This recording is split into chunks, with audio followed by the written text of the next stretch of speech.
Guys welcome to I exam B.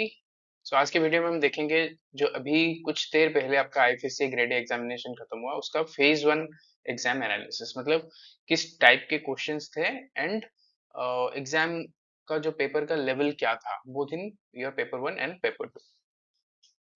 So if you have not subscribe to our channel yet, आप please subscribe कर दीजिए and press the bell icon. कोई भी query है hello@exambit.com पे आप हमें मेल कर सकते हो। तो पेपर वन में हम बात कर लेते हैं एक बार।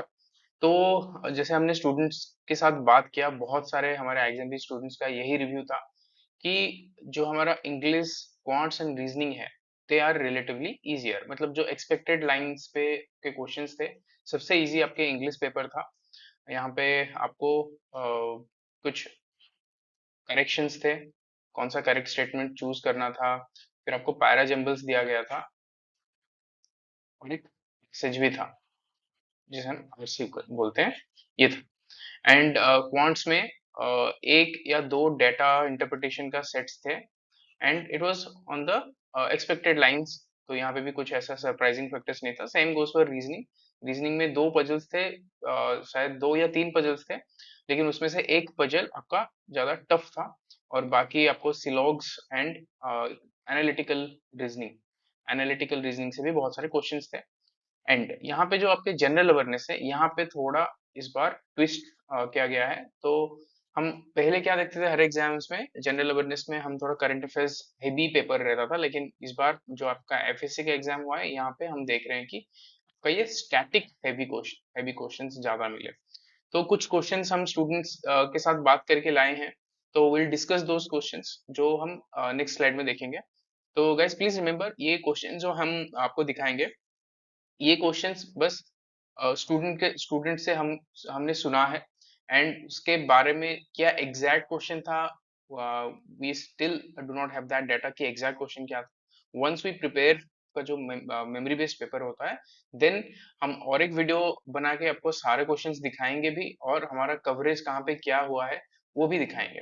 As far as our students are concern, जो एग्जाम के स्टूडेंट्स थे, हमने उनसे पूछा तो दे हैव सेड कि क्वेश्चंस वेयर एक्सपेक्टेड लाइंस पे क्वेश्चंस था बिल्कुल। एंड वो पेपर अच्छे से टैकल कर पाए, दो the paper was not easy. Paper one को छोड़ के पेपर टू, आप बोल सकते हो पेपर टू वाज मॉडरेट, लेकिन स्टिल मॉडरेट होते हुए भी they could attempt really good number of questions. Paper two का क्वेश्चन हम जब देखेंगे आप समझ पाओगे कि why I am saying this paper is moderate. तो यहाँ पे पेपर टू का कुछ क्वेश्चंस, पेपर टू यहाँ पे कुछ जीए का भी क्वेश्चंस हो सकते हैं, तो एक बार हम डिस्कस कर लेते हैं। तो यहाँ पे आप देख सकते हो कुछ क्वेश्चंस। यहाँ पे जो पेपर था, यहाँ पे मैक्सिमम क्वेश्चन हमने देखा मैनेजमेंट एंड अकाउंटेंसी पे। ठीक है, मैनेजमेंट एंड अकाउंटेंसी पे मैक्सिमम क्वेश्चंस थे। जो मैनेजमेंट के क्वेश्चंस थे दे वर रिलेटिवली इजी। ठीक है, अगर किसी ने एक भी बार हमारा कोर्स में जो आपको स्टडी नोट्स है, वीडियोस है देखा होगा, तो नहीं तो कहीं पे भी पढ़ा होगा, तो he could attempt all the questions except the one and two. बाकी जो अकाउंटेंसी के क्वेश्चंस थे वो थोड़े कॉन्सेप्चुअल लेवल पे क्वेश्चंस थे। एंड बाकी यहाँ पे गवर्नमेंट स्कीम्स बहुत ज्यादा देखने को नहीं मिला। जो हम एक्सपेक्ट कर रहे थे कि बहुत सारे गवर्नमेंट स्कीम्स रहेंगे, लेकिन आपको यहाँ पे गवर्नमेंट स्कीम्स नहीं मिला है।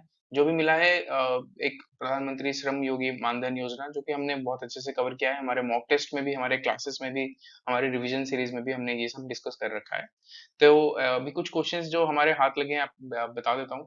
सब्सिडी फ्रॉम गवर्नमेंट अगर कोई ऑर्गेनाइजेशन को मिलता है, तो वो जो उसका प्रॉफिट लॉस स्टेटमेंट में कहाँ दिखेगा, एंड ऐसा कौन सा एसेट जिसमें डिप्रिसिएशन नहीं होता है। और ऑप्शंस यहाँ पे इजी थे, कंफ्यूजन था तो पेटेंट वर्सेस लैंड पे था। तो as far as you know my knowledge is concern, it should be land का डिप्रिसिएशन नहीं होता। तो कंपनी का फाइनेंशियल पोजीशन किस चीज पे हम डायरेक्टली देख सकते हैं। तो डेटा के डेफिनेशन पे क्वेश्चन था, what do you understand by data, ऐसा करके कुछ स्टेटमेंट्स दे रखे थे। नेगोशिएबल इंस्ट्रूमेंट, मतलब आपको पूछा गया था कि जो इंडिया का सिक्योरिटीज मार्केट में कौन सी एक्ट लागू नहीं होता है, ऐसा कुछ क्वेश्चन था। फिनेंशियल मैनेजमेंट का पर्पस क्या है, एंड यहाँ पे इंटरेस्ट ऑन ओन कैपिटल, जो ओनर्स रहते हैं कंपनी का, उनके जो कैपिटल वो लगाते हैं कंपनी में, उसके ऊपर जो इंटरेस्ट वो फॉरगो करते हैं, वो किस टाइप का कॉस्ट है, वो शायद क्वेश्चन था इसमें। अपॉर्चुनिटी कॉस्ट किस टाइप का कॉस्ट है, वो भी क्वेश्चन था। तो यहाँ पे आप देख रहे हो कॉन्सेप्चुअल लेवल पे क्वेश्चंस पूछे गए हैं। यहाँ पे थोड़ा आपको कॉन्सेप्ट जिसका क्लियर हुआ होगा तो they could have done it very easily. फिर आप देखो यहाँ पे फर्टिलिटी रेट, यहाँ पे NFHS 5 का पूछ रखा है, एंड G20 का ट्रोइका। अभी हमने G20 का एक वीडियो भी रिसेंटली लगाया था, उसमें भी ट्रोइका हमने दिखा दिया था। तो वो पूछ रखा था कि एक्सेप्ट इंडिया और कौन से कंट्रीज हैं, तो ब्राजील एंड इंडोनेशिया है। This is for the first time तीन डेवलपिंग कंट्रीज ट्रोइका में है। लिटरेसी रेट का जो एज है, मतलब जब लिटरेसी रेट किसी कंट्री का, किसी स्टेट का निकालते हैं हम, तो उसमें कौन से एज ग्रुप के लोगों को इंक्लूड करते हैं, तो इट शुड बी 7। ये भी हमने मॉक टेस्ट में ऑलरेडी दे रखा था। SDG इंडिया इंडेक्स में फ्रंट रनर जो है उनका स्कोर कितना होना चाहिए, एंड गवर्नमेंट कंपनीज में गवर्नमेंट का शेयर कितना रहता है, ये रिलेटिवली इजियर क्वेश्चन है। कमर्शियल पेपर कौन रेगुलेट करता है, ठीक है। तो यहाँ पे कस्टोडियन ऑफ फॉरेक्स रिजर्व कौन है, एंड श्रम योगी स्कीम का आपको पूछ रखा था कि at what age the person will get pension, ठीक है। वेरी इजी, हमें पता है पेंशन हर कोई भी स्कीम हो, पेंशन आपको 60 के बाद ही मिलता है। तो यहाँ पे इकोनॉमिक एनवायरनमेंट, ये वाला क्वेश्चन मुझे नहीं पता एग्जैक्ट क्वेश्चन क्या था, अगर आपको याद है तो प्लीज आप कमेंट में बताना इकोनॉमिक एनवायरनमेंट वाला क्या क्वेश्चन था। फिर आगे आपका के बिरला फाउंडेशन, दो it is a general awareness question, लेकिन ये शायद पेपर 2 में पूछा गया था। के बिरला फाउंडेशन में कितना अमाउंट, कोई अवार्ड के बारे में पूछा गया था। तो अमाउंट क्या था, एंड का और कौन सा अवार्ड के बिरला फाउंडेशन आपको देता है। डेविड मेलपास को पूछा गया था कि ये अभी रिसेंटली एग्जिट किए, तो कोई कौन से ऑर्गेनाइजेशन से किए, तो मैं पता है अभी वर्ल्ड बैंक का जो प्रेसिडेंट है उनका चॉइस भी चल रहा है। देन ये donation and legacies, I am not sure about the question, अगर आपको याद है तो प्लीज आप कमेंट सेक्शन में बताना। बर्थ डेथ माइग्रेशन, ये वाला एक ऑप्शन था जिसमें आपको पूछा गया था कि जो डेमोग्राफिक स्टडी है, डेमोग्राफिक स्टडी के लिए कौन, which of these following are important, ठीक है। ये थोड़ा सा कंट्रोवर्शियल क्वेश्चन आप बोल सकते हो। कहीं कहीं पे बर्थ एंड डेथ दिखा रहा है, कहीं कहीं पे माइग्रेशन दिखा रहा है, but in my view all this three should be there, क्योंकि गवर्नमेंट ये तीनों चीजों को ही कंसिडर करता है, बर्थ डेथ एंड माइग्रेशन। तो फिर एडवर्टाइजमेंट कॉस्ट किस टाइप का कॉस्ट है, ठीक है। हम हमारे पास नहीं है ऑप्शंस क्या क्या थे, हमारे पास अभी तक नहीं है, लेकिन ऐसा क्वेश्चन था आपका। गवर्नमेंट ऑफ इंडिया का शेयर NHB में क्या है, हमें पता है 100% है। तो SDG गोल के बारे में पूछा गया था, शायद SDG 5 के बारे में पूछा गया था कि ये SDG 5 कौन क्या होता है, या ऐसे ऐसे कुछ रिलेटेड था, ठीक है। तो फिर ये क्वेश्चन आ गया इन्वेंट्री के ऊपर, इन्वेंट्री करंट एसेट है कि नहीं, इसके ऊपर एक क्वेश्चन था। फिर फर्दर आप देख रहे हो लॉन्गेस्ट प्लेटफॉर्म अभी रिसेंटली लॉन्च किया गया है, तो ये कौन से हुबाली में किया गया है, तो कौन से रेलवे डिवीजन में आता है, तो ये आपका हो गया साउथ वेस्टर्न रेलवे डिवीजन। तो HUF का जो हेड होते हैं उनको क्या बोला जाता है। स्ट्रेटेजिक प्लानिंग, मैंने जैसे कहा कि मैनेजमेंट में बहुत सारे क्वेश्चंस हैं, स्ट्रेटेजिक प्लानिंग के ऊपर एक क्वेश्चन था, and variable semi variable costing के ऊपर एक था। इसमें कुछ ऐसा दे रखा था, कोई कैब ड्राइवर है, उसमें कुछ फिक्स्ड कॉस्ट है, देन उसके ऊपर पर किलोमीटर कुछ अमाउंट है, तो इसे हम किस टाइप की कॉस्टिंग बोलेंगे, तो this is semi variable costing, it should be semi variable costing. Then manager का कोई एक पर्टिकुलर रोल दे रखा था, कोई एक्शन दे रखा था, पूछा रखा था कि ये मैनेजर का कौन सा एक्शन है, एंड मैंडेटरी मदर टंग आपको कौन से ग्रेड तक पढ़ाया जाएगा, ठीक है। तो ये आपको न्यू एजुकेशन पॉलिसी के ऊपर क्वेश्चन था। PM किसान के ऊपर क्वेश्चन था। PM किसान पे क्वेश्चन क्या था कि एक्सक्लूजन पॉइंट के ऊपर आपको स्टेटमेंट्स दे रखे थे, तो उस पे था। एंड ITC आपको कुछ कंपनीज दे रखे थे, it was very easy. In company में से इंडियन कंपनी कौन सा है, ये पूछ रखा था। HP था उसमें, और बाकी सारे आप गेस कर सकते थे। एंड ये नेशनल कॉस्ट के ऊपर कुछ था, आप ये हमारे पास एग्जैक्ट क्वेश्चन नहीं है, आप एक बार इसे कमेंट सेक्शन में बताना कि क्या एग्जैक्ट क्वेश्चन था। तो ये जो जितने क्वेश्चंस हमने देखा उसमें से कुछ क्वेश्चंस जे में भी आए थे।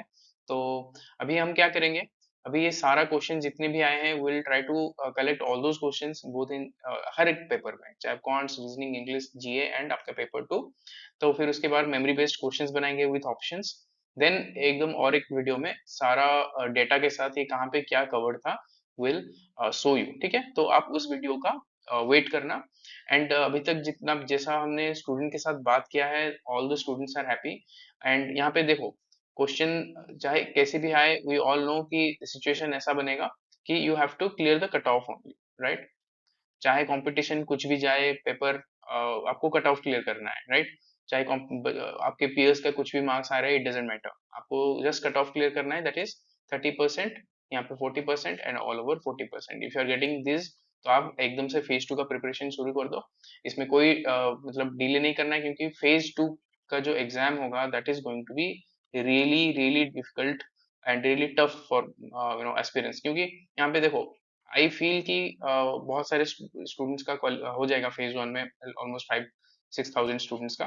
तो उसमें से आप सोचो 20 वैकेंसीज हैं, तो 60 लोगों को इंटरव्यू बुलाया जाएगा। तो यहाँ पे जो गेम होगा, दैट इज वेरी क्रूशियल। तो you have to be really really careful about this.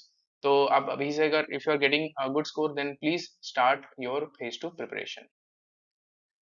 तो ये था आज का वीडियो। अगेन मैं बता देता हूँ, if you will ask me paper कैसा था, paper was moderate. Paper two जो आपका था, it was moderate.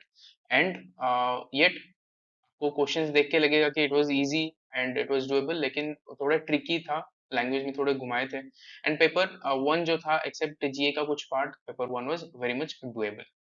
So this is it for today. आप please wait for the next video, जिसमें हम पूरा एकदम आपको कंप्लीट एनालिसिस वीडियो दे देंगे। If you have not subscribe to our channel yet, please subscribe and press the bell icon, ताकि ऐसे ही बहुत सारे यूजफुल वीडियोस का नोटिफिकेशन आपको मिल जाएगा। Thank you.